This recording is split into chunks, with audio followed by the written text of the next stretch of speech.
An ordinary teenager, passionate about video games and computers, lived only 15 years.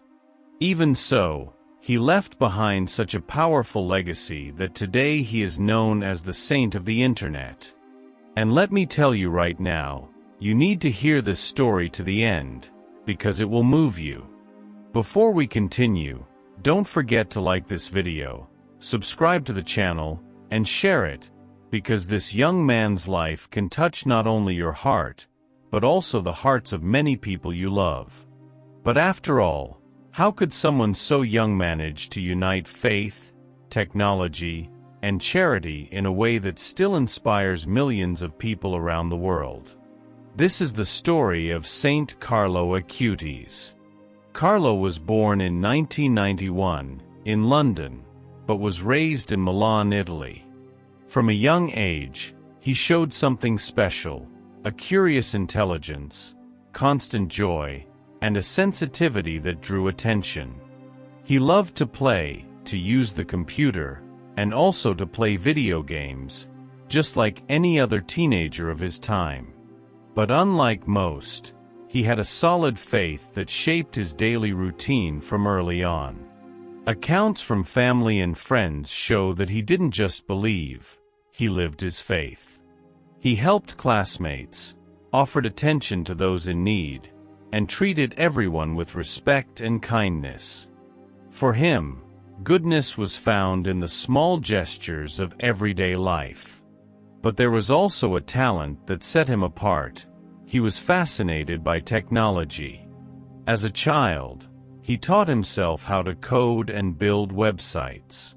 While many young people spent hours just playing games, he found a way to use the computer as a tool for evangelization. At such a young age, he already had the vision of uniting faith and technology in a unique project, building a website that cataloged Eucharistic miracles from all over the world. And when we stop to think about it, the question arises, how could someone so young, living in a time with so many distractions, manage to keep such clarity and strength of spirit? That is one of the greatest mysteries and beauties of his life. Carlo Acutis wasn't just a devout young man. He had a clear vision, to show those who might never step into a church or witness a miracle that God works in extraordinary ways in the world. And for that, he chose technology as his voice. From an early age, he taught himself programming. He dove into computer science books and, as a child, was already experimenting with animation and video editing. One little-known fact is that he limited his video game time to just 1 hour per week. That was his own decision. As his mother, Antonia Salzano, revealed, it was Carlo himself who asked for rules at home so that he wouldn't be dominated by games. He didn't see video games as something bad, but he believed everything has its place. For him, time had to be used mainly to serve, to share, and to evangelize. Carlo used to say he didn't want to become a slave to anything that could distract him from what truly mattered. This detail breaks the stereotype that a young saint of the internet would be someone addicted to screens. On the contrary, he turned technology into a tool for mission, not into a prison. At just 11 years old, he began collecting accounts of Eucharistic miracles from all over the world. He wasn't satisfied with simply hearing stories. He visited shrines, took photos, researched dates, gathered testimonies, and recorded every detail with impressive precision. He dedicated himself to documenting everything: the country, the date, the historical context, and the visual description of each miracle. From this meticulous work, he built his own website, dedicated exclusively to cataloging these miracles. The site became an international work. He cataloged more than 150 miracles and translated many of these descriptions into several different languages, including maps, photos, and detailed information, turning his project into a unique reference for digital evangelization. Carlo Acutis' work in digital evangelization might seem natural today, but in the early 2000s, it was truly groundbreaking. Researchers in the beatification process discovered in his digital files small programs he developed to help classmates study math and logic more efficiently. For Carlo, the computer wasn't just a tool for evangelization, it was an instrument of collective learning. This detail is recorded in notes his family gave to the Vatican. But he didn't stop with the website. Carlo also created short videos and PowerPoint presentations about Eucharistic miracles, sharing them with classmates and catechists. Even back then, he already applied a mindset of multiplying content in different formats, something very close to what we now call a digital creator. Another little-known fact: Carlo would drag his own parents to shrines, just to take pictures of miracles or gather material for the website. He was the one asking to visit places of devotion, eager to show what he was learning, as if he wanted to build a virtual museum of faith and prove that faith could be both ancient and modern at the same time. Carlo didn't just use technology as a pastime. He engaged with it in a practical and creative way.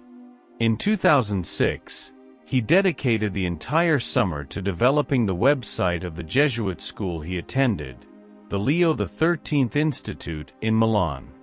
Even before creating the Eucharistic Miracles website, he was already designing pages for schools and local parishes. His computer science teacher once remarked that Carlo had a rare vision. Carlo wanted the internet to be a clean highway, a space for learning and service, not a place of waste or distraction. He didn't do this just as a hobby. He saw it as service, as part of his mission to make the beauty of faith accessible to anyone willing to see. Carlo wanted everyone to realize that being before the Eucharist didn't have to be something distant or outdated. He often repeated a phrase that became well known. There are lines to get into concerts, to watch soccer games, but I don't see lines to get before the Blessed Sacrament. With these words, he challenged people to see the Eucharist for what it really is, something central to life, worthy of attention, respect, and even public admiration. Another fascinating aspect of Carlo's life is that he didn't keep his knowledge to himself. Besides studying, he taught catechism and tutored classmates in math when they were struggling. For him, free time wasn't just for playing or studying, but an opportunity to help those around him, whether in academics or in faith. One of Carlo's most repeated phrases is, "Everyone is born original, but many die as photocopies." According to his mother, he would say this whenever he saw classmates giving in to trends or peer pressure. The curious part is that he said it in the context of the internet. He thought the web was full of empty copies, and he wanted to produce authentic content. Not widely known, but Carlo used part of his allowance to buy blankets and food, which he handed out to the homeless. Many times, he did this alone, discreetly, without drawing attention. He himself would say it was part of God's programming, uniting concrete charity with the same discipline and dedication he applied to his digital work. In addition to the website, Carlo organized a traveling exhibition on Eucharistic miracles in Milan. He personally printed posters, assembled panels, and the exhibit was later replicated in more than 10,000 parishes worldwide. This is rarely talked about, but it shows he wasn't satisfied with just the internet. He wanted the message to reach the physical world as well. Even before the boom of YouTube and modern social networks, he used to say, "The internet is like a Swiss Army knife. It can cut bread or hurt someone, depending on how we use it." This metaphor, written in his notebooks and quoted by his mother, sounds almost like a prediction of today's debates about social media, digital addiction, and fake news. The real key to understanding Carlo Acutis lies not only in computers or the miracles he catalogued, but in something much deeper, his passion for the Eucharist. He often said, "The Eucharist is my highway to heaven." For him, it wasn't just a pretty metaphor. It was his daily reality. Since his first communion, at just 7 years old, he decided to attend Mass every day, something rare for a child his age. He also spent long moments in adoration before the Blessed Sacrament, in silence, as if speaking face to face with a friend. Another little-known detail: Carlo had the habit of going to confession weekly. He said confession was like giving the heart a good cleaning, so the soul could shine again. This discipline, according to his mother, was what shaped the serenity everyone saw in him.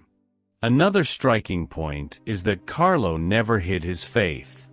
At school, he was even teased for always talking about Mass, prayer, and confession. But instead of being shaken, he would answer simply, "They laugh at me, but I keep going. God is with me." This witness touched classmates who, little by little, began to change the way they looked at him. In one of his notes, he wrote that if he had to choose between a tourist trip or spending time before the tabernacle, he would choose the Eucharist. He called the presence of Christ and the consecrated bread his compass, a fixed point that guided every choice. He also liked to repeat that the more we receive the Eucharist, the more we become like Jesus. He believed it was the strength that sustained his short but intense life. And there was another hidden practice. Carlo offered small sacrifices as a way to unite himself with Christ. He refused sweets, set aside games, and even walked farther than necessary to help with small chores at home. For him, these daily sacrifices were like precious stones that could be offered to God. It's striking to realize that, while many teenagers look for role models in celebrities or influencers, Carlo chose the Eucharist as his center. And it was precisely this radical choice, so simple and yet so profound, that shaped his whole life and became his mark on the world. Despite all the vitality and faith he radiated, Carlo Acutis faced a rapid and unexpected end of life. In 2006, at only 15 years old, he was diagnosed with an aggressive form of leukemia. What was most remarkable was how he faced the illness, not with despair, but with serenity. According to accounts from his mother and his doctors, Carlo offered his pain and suffering as a sacrifice for the Church and for Pope Benedict XVI, who was Pope at the time. He would say, "I offer everything I'm going through, for God, for the Pope, and for the Church." This maturity in the midst of suffering deeply touched everyone around him. Carlo's illness progressed very quickly, and after only a few days in the hospital, he passed away. He died on October 12, 2006, in Monza, Italy, at the age of 15. Curiously, this date coincides with the feast day of Our Lady of Aparecida, the patroness of Brazil, reinforcing the symbolism of his life dedicated to faith and devotion. A little-known detail about Carlo Acutis is that before dying, he made a very special request. He wanted to be buried in Assisi, the city of St. Francis, because of his deep devotion to the saint. Initially, after his death, he was buried in the cemetery of Ternengo, in the Piedmont region of Italy. In January 2007, his body was transferred to the cemetery in Assisi, in accordance with his wish to be buried in that city so strongly tied to Franciscan spirituality. On January 23, 2019, the exhumation of Carlo Acutis's remains took place in Assisi. Later, on April 6, 2019, his remains were solemnly moved to the Church of Santa Maria Maggiore in Assisi, more precisely to the Sanctuary of the Renunciation, Santuario della Spogliazione. Since then, Carlo's remains have been displayed in a glass tomb, visited by thousands of pilgrims every year. During the exhumation, it was verified that the body was still whole in structure, though not completely incorrupt. To preserve his appearance for public display, a silicone mask was placed on his face. The young man is dressed in simple modern clothes, jeans, sneakers, and a sweatshirt, just as he lived in his youth. In June 2022, his tomb was definitively opened for permanent visitation, becoming one of the main pilgrimage sites today.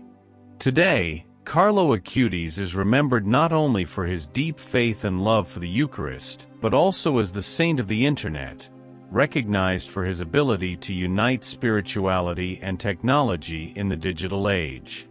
The message is clear: holiness is accessible to everyone, even in the everyday life of a modern teenager. One lesser-known fact is that Carlo's tomb has become a meeting point not only for Catholics but also for young people of different beliefs, who feel inspired by his purity of life and his positive use of the Internet. Many leave notes with requests, thank you messages, or simply words written in various languages. Today, visiting Carlo's body in Assisi has become almost a digital and physical pilgrimage. Thousands of photos and videos circulate on social media, showing how a teenager who lived such a short life could impact so many people. And this brings us to the next point: the miracles attributed to Carlo's intercession, which opened the path to his canonization and made him officially the first millennial saint of the Catholic Church. In the tradition of the Catholic Church, the canonization of a saint requires the recognition of miracles attributed to their intercession. In Carlo Acutis's case, these miracles were signs that impressed not only the local community, but also the doctors who investigated them.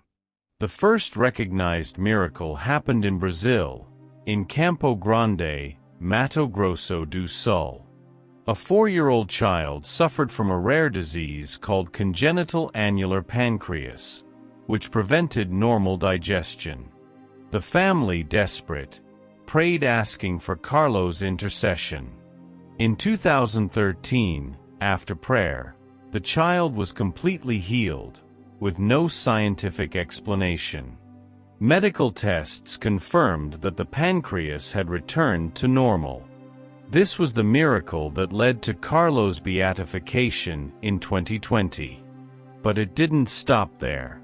The Vatican investigated other reports of intercession. One of them involved a young woman in Costa Rica. In 2022, Valeria, 21 years old, suffered a serious bicycle accident. She had a severe head trauma, and doctors said her survival was practically impossible. Her mother traveled to Assisi, prayed at Carlo's tomb, and asked for his intercession.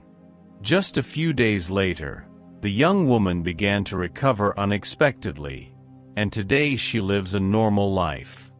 This was the miracle officially recognized for canonization. An interesting detail is that, in canonization processes, the Vatican does not rely solely on testimonies of faith.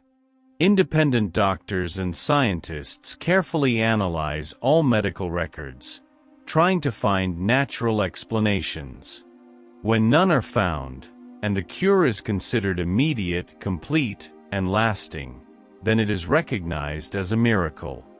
Another curious point is that there are hundreds of testimonies from people who claim to have received graces through Carlo's intercession, from small healings to profound spiritual changes. But the Church is always very cautious. Only cases with solid medical documentation are taken forward. It is also worth highlighting that many young people say they returned to the practice of faith after learning Carlo's story. Although this does not fall under the category of an official miracle, the Church sees it as a spiritual fruit of his life. Thus, with two officially recognized miracles, one in Brazil and another in Costa Rica, Carlo Acutis was elevated to the altars as the first millennial saint. A young man who lived among us in the age of the Internet, but who, with his life and witness, constantly pointed to what he called the highway to heaven. His canonization was not only a milestone for the Church but also a moment of deep emotion for those who knew him personally, especially his parents, who saw their only son become an example for the entire world. Carlo's mother, Antonia, had always dreamed of having more children. For years, however, every attempt had failed. She and her husband, Andrea, even considered adoption, believing it would no longer be possible to conceive new life. When Carlo passed away, the pain of Antonia and Andrea seemed unbearable. It was not only the irreparable loss of their beloved son, but also the silent weight of the void left by the impossibility of more children. It was during this time of mourning that something deeply marked Antonia's life. She recounts that, in a dream, Carlo appeared to her and said she would have more children. For a mother devastated by loss and convinced she could no longer become pregnant, those words sounded like consolation, but also like an almost impossible promise. However, months later, that promise began to come true. Antonia discovered she was pregnant. 4 years after Carlo's death, twins Michelle and Francesca were born. For the family, it was not just an unexpected biological event, but a true sign of hope, a gift that came exactly when everything seemed lost. Antonia testifies with emotion that the lives of her younger children are part of the spiritual inheritance left by Carlo, a young man who, even after death, continues to bear fruit. Thus, the story of Antonia's pregnancy and the birth of the twins became one of the most moving episodes linked to Carlo's memory. For many believers, it is seen as a direct intercession of the saint of the Internet. For others, it is a mystery of life that only reinforces the certainty that God's love manifests in surprising ways. What remains, above all, is the living testimony of a mother who found, in her son's promise and in the unexpected arrival of new life, the strength to transform grief into hope. After Carlo's passing in 2006, the life of his parents, Andrea and Antonia, took a completely new direction. Andrea had always been connected to the business world, and Antonia to the publishing field, but both were profoundly transformed by their son's spirituality. Antonia often says that Carlo was her little savior, because it was through him that she rediscovered the path of faith, and after his death, she took on the mission of sharing the message he left behind. Today, she travels frequently, attends youth gatherings, and gives testimonies in different parts of the world, always with the tenderness of a mother speaking of her son with love and gratitude. Andrea, on the other hand, maintains a more discreet presence, but he is always there at each important celebration related to his son, following with serenity the entire process that led to Carlo being proclaimed blessed and now a saint. One of the most remarkable moments in the family's history was the unexpected birth of the twins, Michelle and Francesca, in 2010. The twins grew up knowing the memory of their older brother, and during the canonization in Rome, they took part actively. Michelle, for example, did one of the readings during Mass, a gesture that moved the faithful present and symbolized the continuity of life and faith in that family. Today, the Acutis family lives between the simplicity of everyday life and the responsibility of welcoming so many who are inspired by Carlo's life. They guard their privacy but never fail to be present when they feel their testimony can help other families. Thus, between travels, celebrations, and moments of silence, Andrea, Antonia, Michelle, and Francesca continue to live their faith, carrying the memory of Carlo not as a distant past but as a living presence that accompanies and strengthens them. In September 2025, the Catholic Church experienced a historic moment, the canonization of Carlo Acutis. Just 19 years after his death, the young man who dedicated his life to Jesus in the Eucharist and to evangelization through the Internet was elevated to the honors of the altars, becoming officially a saint of the Church. The speed of the process drew attention, since it is rare for someone to be recognized as a model of holiness by the Church so soon after passing away. For many, this is a sign of the urgency with which the Holy Spirit wishes to speak to the young people of our time. For others, it raised questions and debates about the path that led to this outcome. Some discussions emerged regarding the family's support throughout the cause. Carlo's mother, Antonia Salzano, confirmed that she helped cover part of the administrative costs, such as documentation and travel, which is common in many canonization causes. Some even wondered whether this had sped up the process, but the official postulator, Father Gori, made it clear that the proceedings would have been the same regardless of financial support. For Antonia and Andrea, it is not about money or prestige but about love, a concrete way of offering to the world the testimony of their son's life. There were also divergent accounts regarding Carlo's religiosity. Some schoolmates remembered him as a joyful, intelligent, and generous young man, but not necessarily marked by outward practices of piety. His mother, however, always testified that Carlo had a deep, quiet, but constant devotion, daily Mass, the Rosary, Eucharistic adoration, and a life of prayer that often went unnoticed by those who only knew him superficially.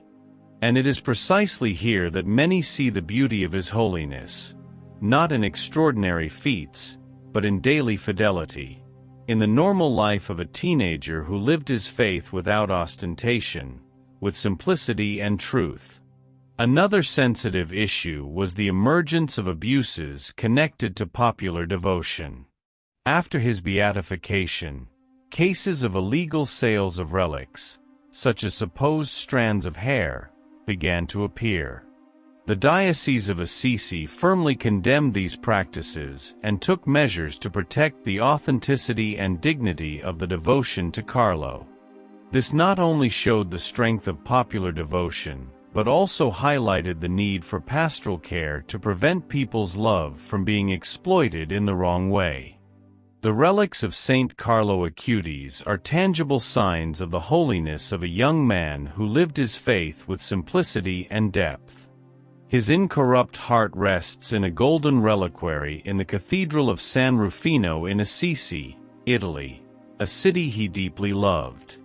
In addition, 3 first-class relics, a piece of his bed, the clothing that covered him after his death, and one of the sweaters he often wore, are preserved in the Church of Sant'Angela Merici in Rome, inviting the faithful to draw near to his sanctified everyday life.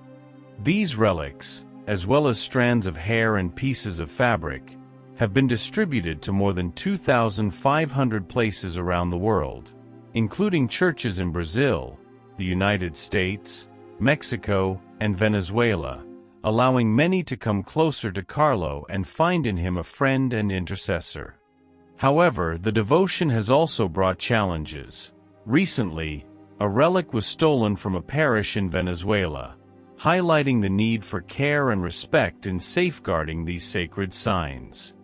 Each relic of Carlo Acutis is more than an object. It is an invitation to live holiness in daily life, to seek God in small actions, and to bear witness to faith with joy and simplicity. They remind us that holiness is within everyone's reach, especially the young, and that, like Carlo, we can be instruments of evangelization in our own time. His life was not marked by long theological treatises, but by something that speaks directly to the heart: friendship with Jesus in the Eucharist and the ability to proclaim the gospel using the languages of our time. He showed that holiness is possible in the normality of life, in school, in friendship, in healthy use of technology, in caring for the poor, and in love for family.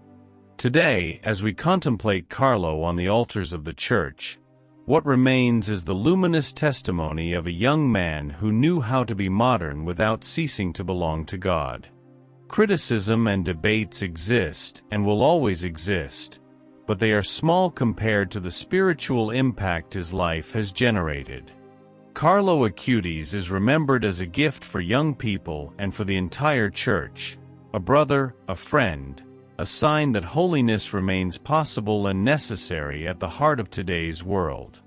If Carlo Acutis' life has touched your heart, don't let this message stop with you.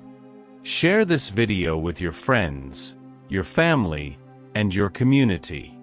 Subscribe to the channel and activate the notification bell so that together we can continue spreading the testimony of this young saint throughout the world. May each of us, inspired by Carlo, choose today to live holiness in our daily lives, to love more, to serve more, and to place Jesus at the center of everything. The world needs examples like his, and you can be one of them.